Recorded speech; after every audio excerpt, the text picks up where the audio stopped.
जय जय श्री हित हरिवंश, श्री राधा वल्लभ लाल की जय हो।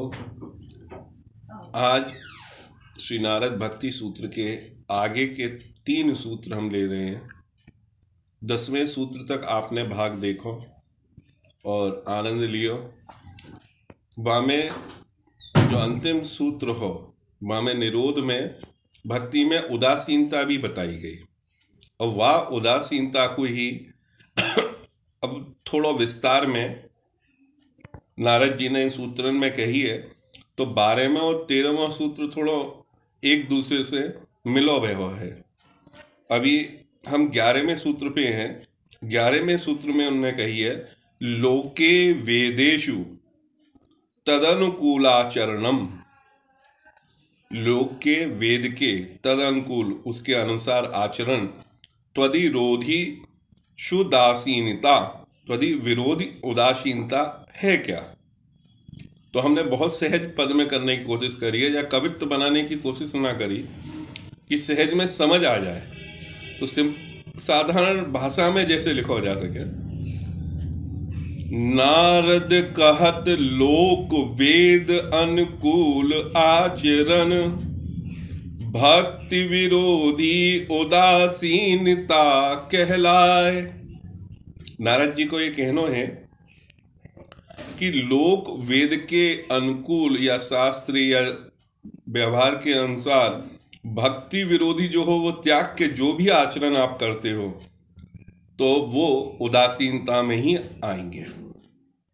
लौकिक वैदिक सभी करे, मान हरि आज्ञा, हरि को अर्पित हो जाए।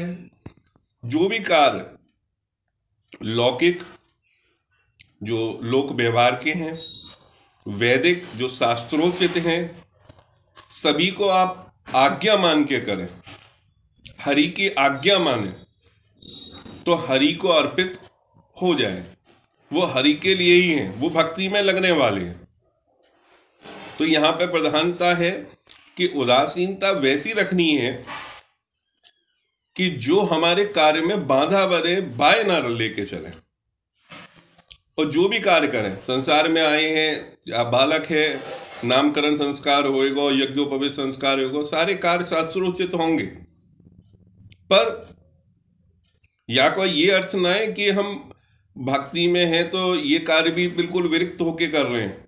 ये कार्य या लिए कर रहे हैं कि जाके संस्कार ऐसे हों कि प्रभु की भक्ति की तरफ बढ़े। हमारो रहनो सुननो खानो जो भी कार्य हो वो अटल विश्वास के साथ हो कि प्रभु ही मेरी रक्षा करेंगे और प्रभु को ही मैं पुकारूंगा जब भी विपत्ति आएगी।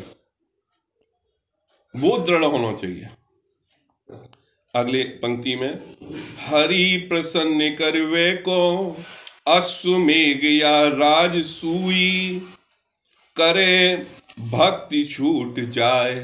अगर आप भगवान को प्रसन्न करने के लिए अश्वमेघ यज्ञ कर रहे हैं, आप राजसूई कर रहे हैं, है तो शास्त्रोचित, राजान के लिए भी लिखा हुआ है और जो सामर्थ्यवान है उनके लिए भी है। पर याद चीज में लगने से जो भक्ति की भावना हृदय में अंकुरित हो रही, वो छूटने को थोड़ा सा खतरा बन जावे। उदासीनता का अर्थ है उत आसीन। उत आसीन अर्थ ऊपर बैठना, नीचे लड़ाई गली है, आप बैठे भक्ति में जाए। ये हमने साधारण पंक्ति में लिखा है। या का अर्थ ये है कि आप दूसरी तीसरी मंजिल पे रह रहे हो और नीचे लड़ाई गली में कोई लड़ाई झगड़ा कुछ चल रहा है, तो आप पे असर ना है। तो ऐसे ही भक्ति के आसन में उदासीन मतलब उत्तासीन, ऊंचे बैठ गए आप और आप प्रभाव में ही ना है। बात चीज को बाढ़ आ रही है, आप ऊंचे पे ठौर पे ठहरे हुए हैं, तो ऊंची ठौर से वो नीचे से बाढ़ निकल जाएगी। तो संसार के विषय राग द्वेष में आप ना फंस रहे हो, क्योंकि या में अगर आप फंसे, राग में गए, हम बैरागी होने की भी ना कह रहे कि आप बैराग्य लो, क्योंकि शास्त्रोचित तो सन्यासी धर्म भी बताया हुआ है, पर गृहस्थ ना कर सके, और गृहस्थ के लिए सन्यासी जैसा काम ना कर सके। तो शास्त्र हमें बाई उचित बाई हिसाब से वो प्रतिकूल अवस्था में हमें लेना है, शास्त्र को अनुसरण तो करना है, जो हमें भक्ति के विरोध में ना ले जाए, भक्ति में बाधा ना बने। त्रिगुण अधिकार विषय वेद के, त्रिगुण तीनों रजो सतो तमो, ये अलग अलग अधिकार के हिसाब से विषय वेद के बताए स्वरूप समाए, उनके अधिकार वही हिसाब से बताए हैं उन रूप के अनुसार। तो हित विशाल लाल यह बूझो, वेद निंदा भक्ति हित ना है। वेद की निंदा करना भक्ति के हित में भी ना है। हमें बाप पचड़ी में भी ना पढ़ना कि भैया हम वेद से या से बा से हम वैसे हो रहे हैं। हाँ ठीक है, तुम्हारा वैसो है, तुम करो, हमें भक्ति शोभे और हम भक्ति के ही पीछे जाएं। तो ये सूक्त को यही है कि लोक वेद तद कूलाचरण त्वदिरोधीषु उदासीनता, तो वो उदासीनता के अंदर आ जाएगा। ये सूत्र को अर्थ समझ में आया होगा। अब 12वें और 13वें हम साथ में ले रहे हैं, जैसे हमने पहले कही अभी आपसे प्रारंभ में। भवतु निश्चाधाराय दुर्धव शास्त्र रक्षणम। भवतु होना है, क्या होना है? निश्चय करके दृढ़ शास्त्र का रक्षण करने वाला। जब भक्ति में आप दृढ़ हो जाएं, निश्चय भक्ति आपकी आ जाए, तब आप शास्त्र रक्षण की तरफ जाएं। ये उन्होंने और खुल के नारद जी ने बताया। और 13वें सूत्र में इतना ही लिखो है, अन्यथा पातिशंकाय, यानी कि उसके बाद पाती होने का ये शंका बनती है। अन्यथा पाती होने की शंका मतलब आप अपने पथ से जा सकते हैं, जो भक्ति को पथ आपने चुनो है बात है। वो कैसे? तो वा को वर्णन हमने जो पद में किया है वो आपको बताएं। पहले 12वें को भवतु निश्चयाधाराय दूर शास्त्र रक्षण, विधि निषेध से भक्ति पाने का दृढ़ निश्चय कर पाए। विधि निषेध, जो भी विधि में बताया गया निषेध जो हमारे लिए बचो, बात से अलग रह के हमने दृढ़ निश्चय कर लियो भक्ति को। भक्ति पाए तब शास्त्र को समझे और भक्ति बढ़ाए। जब आपको भक्ति पाली, आपके दृढ़ निश्चय ने आपको वो स्वरूप प्रदान कर दियो कि आप प्रभु में ही हैं और सब आपकी लीला, यह लीला जो भी लोक के कार्य हैं वो प्रभु को ही अर्पित और प्रभु में ही चल रहे हैं, तब शास्त्र को आप समझो और बाकी भक्ति के दृढ़ के अनुसार करो आप, तो आपकी भक्ति और बढ़ेगी। पर पहले अगर आप चले गए बातचीत में कि नियम में संशय में, तो भक्ति मिलना कठिन है। नियम तो हो जाएंगे सिद्धि के लिए, जैसे मैंने बताया हो कि शास्त्र तो ये भी कहे भाई सन्यासी धर्म है, पर गृहस्थ के लिए, वो गृहस्थ के लिए बताए सन्यासी करना बड़ा मुश्किल है।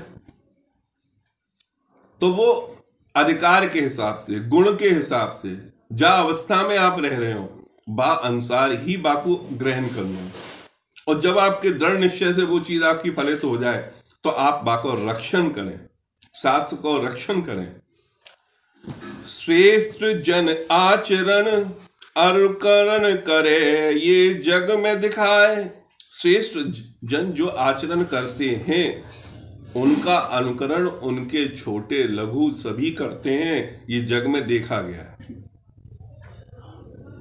जैसे एक संत की कथा है, रविन्द्रनाथ टैगोर ने भी एक लिखा है, नाट्यबा में है कि बड़ो भाई बुरी लत में लगो हुए हो। 2 भाई है, वो शराब के साथ पी रहे है, सिगरेट भी पी रहे है, जुआ भी खेल रहे है। और पिताजी चले गए, बड़े भाई पे सारो बोझ आ गया। तो बड़े भाई को कहीं पे छुपे छुपाए सिगरेट पीता हुआ छोटा भाई मिल गया। तो माँ ने बड़ी दुत्कार लगाई दुत्कार लगाई तो बाकी भाई के ऊपर कोई फर्क नहीं, वो चुपके पीने लगो।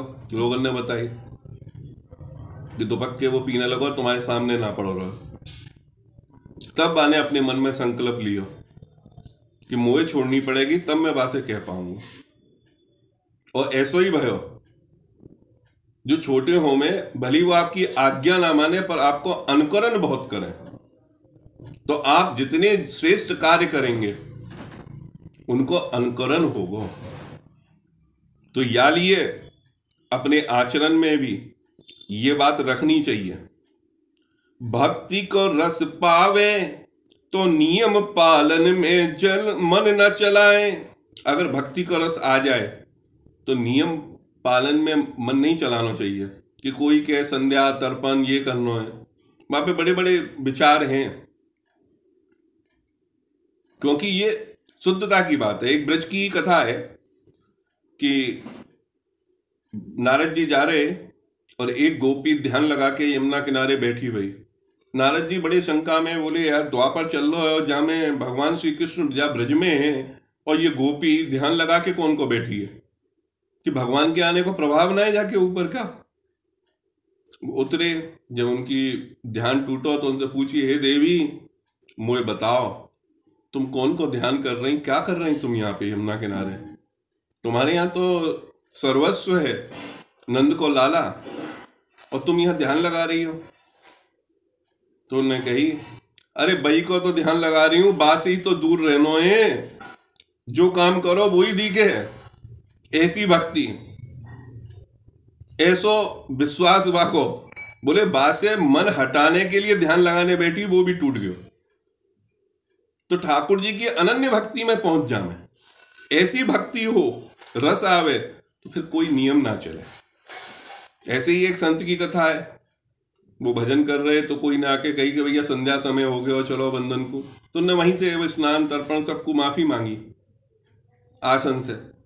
बोले मेरा आसन या ब्रजरज में, यहाँ वृंदावन में मैं विराजो हूं, यहाँ से बड़ो क्या आसन हो सके कि यहाँ गोपिकान की, श्री कृष्ण की ये ब्रजरज है, ब्रह्म की रज है, ये उनके चरणन की ब्रज, और यहाँ में मैं आनंद ले रहा हूँ या आसन पे। मेरा स्नान तो उनके श्रवण से ही हो जा रहा है, जो निकल रहा है वो राधे कृष्ण राधे श्याम गाता जा रहा है। तर्पण मेरे पितरन को भी आनंद मिल रहा होगा कि मैं धाम में या तरीका से बैठूं। और संध्या जो युगों युगों से है, युग को चलाने वाले हैं, मैं बाको ध्यान कर रहा हूं, तो यह आनंद से बड़ा क्या आनंद हो सके। तो यही है, भक्ति को रस पावे तो नियम पालन में मन ना चलाए। कथा सुन रहे हो और कोई नियम को काम हो रहा है तो बाय आगे पीछे किया जा सके, पर जो रस आ रहा है बाय ना त्यागना चाहिए। प्रेम लक्षणा भक्ति। अच्छा, यहाँ से पहले एक और कथा भक्तमाल की हमें ध्यान में आई। नियम पालन में बड़ी हानि भी होगा। एक संत है, उन्हें मंदिर में प्रसाद मिलो और प्रसाद उनने ले लिया हाथ में, और हाथ में ही धरे रहे कि प्रभु के प्रसाद को अपमान ना कर सकूं मैं, पर मेरा एकादशी को व्रत है। और अनन्यता ही भगवान के वहां में, पर बुद्धि ये हो गई कि मैं नियम में हूं। और बाद में उनने प्रसाद ग्रहण किया तो हाथ में कुष्ठ हो गया बा जगह पे, बड़ो कष्ट भयो उन्हें। फिर प्रभु से उनने साक्षात्कार किया है अपने गुरु जी के द्वारा, तो उनने बताइए कि हाँ साहब, तेने ये कार्य किया, जा वजह से तेने प्रसाद से बड़ो कुछ नियम को समझ लियो। कोई भगवान से बड़ी, कोई प्रसादी से बड़ी चीज क्या होगी। तो यार ये ध्यान रखने वाली बात है। प्रेम लक्षणा भक्ति हित जी सहज ही गए लुटाए। हमारे यहाँ श्री हरवंश महाप्रभु या वृंदावन में प्रेम लक्षणा भक्ति, जो प्रेम के लक्षण साक्षात भगवान के आनंद स्वरूप के लक्षण है, वो यहाँ पे लुटा के गए। हित विशाल लाल कहे न मूरख बन नियम कर्म में जाए। तो हमारा ये मानना है बारे में एक अर्थ कि आप निश्चय करके, दृढ़ निश्चय के साथ में पहले ये ग्रहण करें, फिर शास्त्रोचित अपने रक्षण के कार्य में लगे। 12वें को अर्थ के बाद में अब 13वें की आवे, अन्यथा पातित शंकाया यानी कि अन्यथा की स्थिति में आप अपने पद से जाने की शंका में आते हैं। इसके लिए निश्चय दृढ़, नहीं तो भूल पतन को ले जाए। निश्चय दृढ़ हो जाए तो पतन कभी ना आए। यानी कि निश्चय दृढ़ नहीं है और आपने कोई कार्य नियम और बामे ले रहे हैं तो हो सके कि वो पतन में आप जा सके।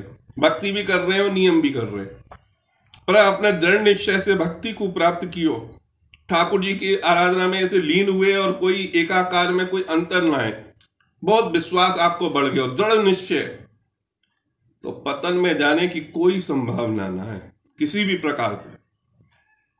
धन्य है नारद देवर्षि, धन्य है नारद देवर्षि, लोक वेद छोड़ प्रेम विभोर बीणा बजाए। यानी कि वो देवताओं के भी ऋषि आदि युगों से 12 भक्ति आचार्यों में प्रथम वो क्या कर रहे हैं, वो लोक और वेद और शास्त्र और ये संध्या वंदन या इसमें नहीं लगे हैं। वो लगातार अपनी वीणा से और रस में भगवान की लीलाओं को ढूंढ के उसमें आनंद ले रहे हैं। उनको स्वरूप ऐसा है कि वो जा सके, हम बा स्वरूप जो नारद जी ने बताई है बाको चिंतन कर सके। पर ये एक निश्चित बात है कि नारद जी जाको भी मिले, उनने हरि से मिलाए हुए, यानी हमें ये भक्ति सूत्र में भी बड़ा आनंद आ रहा है कि उनकी देवर्षि की बात बाकी समकक्ष, आप जैसे कोई एक राइटर या ऑथर को पढ़ें तो बाकी भाषा समझने के लिए बाकी समकक्ष थोड़ा सा जानो आगे बढ़ना पड़े अपनी मानसिकता त्याग के। तो यहाँ पे धन्य है नारद देवर्षि, लोक वेद छोड़ प्रेम विभोर बीणा बजाएं। हरि नाम की हरि हरि हरि श्रीमन नारायण नारायण, तो उनको हमेशा निरंतर प्रभु में आनंद है। तो वही चीज देख के हित विशाल लाल पाए यह शिक्षा, विशाल लाल पाई यह शिक्षा, दृढ़ होकर शास्त्र बताए। तो ये शिक्षा भी हमें शास्त्र से ही मिल रही है, तो इसीलिए हमें शास्त्र में से वो ग्रहण करना है। जैसे हमने बताया आपको, वही नारद जी की कहनो है या सूत्र के अंदर कि पहले आप पा लें बात चीज को, फिर बाकी नियम कायदे का है आप समझें। ये ना है वो चीज कि पहले आप नियम कायदे में चलें और फिर बाद में बातचीत को प्राप्त करने को प्रश्न करें। क्योंकि बड़े बड़े योगर्षि बड़े बड़े शताब्दियों से युगों तक लगे रहे में बाएं ना पा सकें। तो भक्ति एक ऐसी चीज है, अगर मन में आ गई, भाव आ गयो, तो सब राग मिट गयो, राग में रह के भी वैराग्य हो गयो, ऐसा स्वरूप है प्रभु। दृढ़ निश्चय से ही आएगा। तो ये 13वें सूत्र की यहाँ पे हमने जो व्याख्या पद में करी और जो आपको बताई है, हमारे पास में जो भी चीज आ रही है तो हम आपसे साझा कर रहे हैं कि आप भी आनंद ले सकें या चीज को, और या चीज के जो प्रश्न उठे हैं वो नारद जी की भाषा में जो जवाब मिल रहे हैं हमें, वो उत्तर हमारे शंकाएं दूर भी होती रहें वह तरीका से, ऐसा प्रयास है। श्री हित वृंदावन धाम से श्री हित विशाल लाल गोस्वामी हम स्वयं, क्योंकि हितकुल से हैं जो हमारे हम लोग हित लगा में, सभी को रसकिन को जय जय श्री हित हरिवंश, सभी आनंद लें। श्री राधा वल्लभ लाल की जय, गुरुजी महाराज की जय, आपके सबके बड़न की जय जयकार हो। जय जय श्री हरिवंश।